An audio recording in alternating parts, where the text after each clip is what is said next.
Aurora police say a man has been arrested on 12 counts of attempted murder after he went on a shooting spree around the city late last night. Officers found him after saying he fired into a family's apartment. Police also fired one round, but in the end, nobody got hurt. That man, Eugene Robertson, was also arrested on several other counts, including possession of a weapon by a previous offender. And 9 News reporter Courtney Yoon's with us now. And Courtney, there's a lot to cover. Tell us what happened last night. Yeah, it started at the Burger King on South Buckley Road. Police say Robertson threatened someone there with a gun. Then he went to the 7-Eleven across the street. Police say around 11:49 last night, the store's clerk called saying a man came in with a gun and fired at least one round. After that, police say around midnight, they started receiving calls from the 18,000 block of East Kentucky Avenue, where Robertson had fired through the front door of a family's apartment.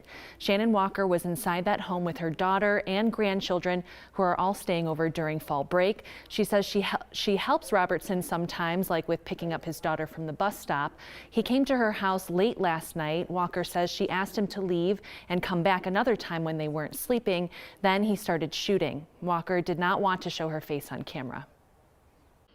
We're scattering everywhere, scared to death. I'm afraid my kids are here. What am I going to do? Why is he doing this? What do you do when somebody's shooting in your house? Where do you go? Walker says Robertson is known around the neighborhood and is usually kind and keeps to himself. She says he's had a few incidences before where he's walked around outside in his boxers outside yelling. Walker says she believes he may have mental health issues and has been worried about him, trying to help the best that she can. Walker says her daughter, 6-year-old grandson, and 15-year-old granddaughter were sleeping in the living room when Robertson started shooting. The bullets narrowly missed them where they were sleeping. She says their family is feeling grateful tonight that no one was hurt. Yeah, that's very, very close call. Courtney, thank you for your reporting. Also new at 4, a Denver police officer was arrested in Aurora. Police say that it was late on Saturday night when DPD officer Daniel Caballero was arrested by Aurora police for harassment, menacing, and prohibited use of weapons. Now, this stemmed from an incident with the officer and 2 other people. Any actual charges are going to come from the Arapahoe County District Attorney's Office. Caballero had just joined the Denver Police Department last year and was still in his probationary period. He was terminated by DPD today. And this afternoon, immigration attorneys say they are concerned about inadequate medical care at the ICE Detention Center in Aurora. This follows the death of a man from Nicaragua at that very facility. These attorneys have been filing reports since 2018. 9 News reporter Angeline McCall walks us through it. It's important to say that we still don't know how this 39-year-old man from Nicaragua passed away here at this ICE detention facility in Aurora. But with that being said, as you guys mentioned, one organization has remained concerned, and they've detailed those concerns in reports throughout the past several years that they believe detail inadequate medical care for the detainees that are held at this facility specifically.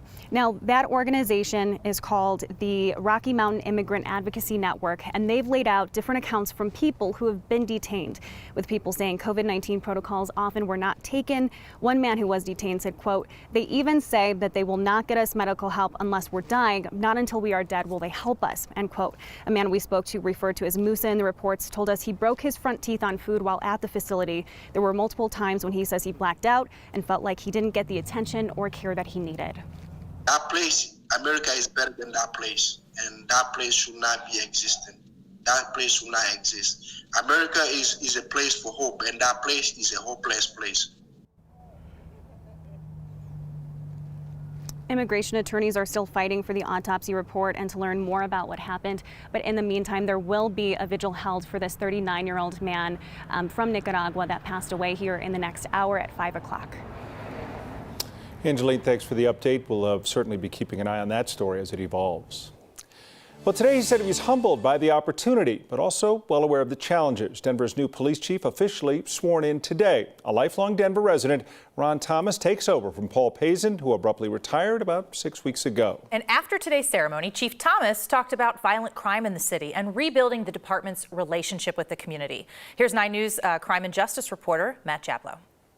I, Ron Thomas, 35 years after becoming a Denver Public Safety Cadet, that I will support, and 33 years after joining the Denver Police Department, Ron Thomas's long climb to the top was finally complete after being sworn in as Denver's newest police chief. to the best of my ability. Congratulations. Thank you. Before becoming chief, Thomas was in charge of DPD's patrol division. He has also been a district commander and led the department's Internal Affairs Bureau. I'm particularly concerned about homicides and non-fatal shootings because those have the greatest impact on people.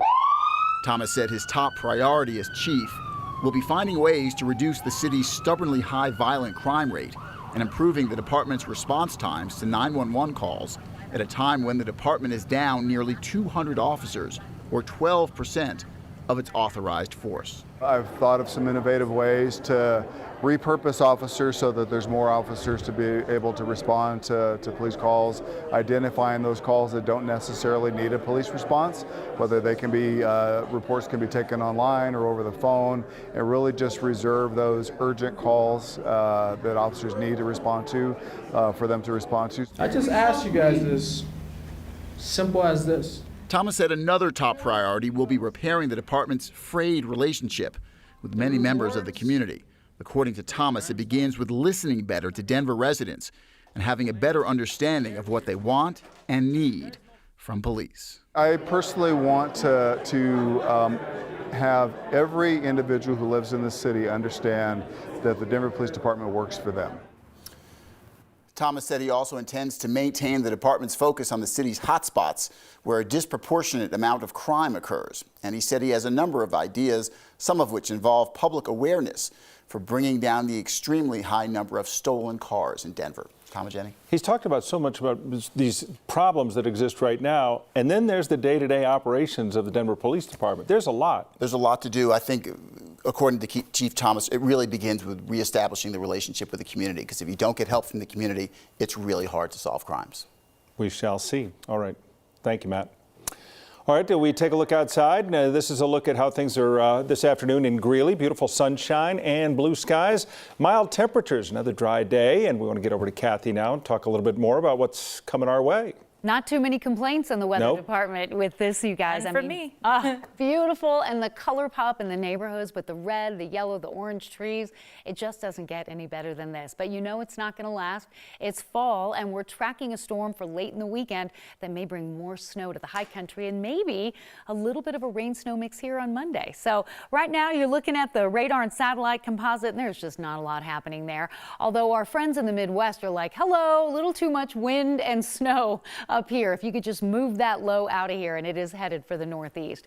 Beautiful color in the foreground here as we look live over downtown Denver, looking back toward the north and the west, and decent travel on I-70. And I think we're going to have several inches of snow on these peaks probably by Monday morning. So an interesting storm shaping up for late in the weekend. So for now, enjoy. Above average highs, 68 in Denver, 68 in Lamar, 71 Pueblo, and 70s out across the western slope. Out and about this evening, why not? Fair skies and 60s now. Temperatures dropping into the 50s after 8 o'clock. In Maine weather, after a quiet period of weather, we're going to see elevated fire danger tomorrow as the winds kick up. So we'll have that forecast.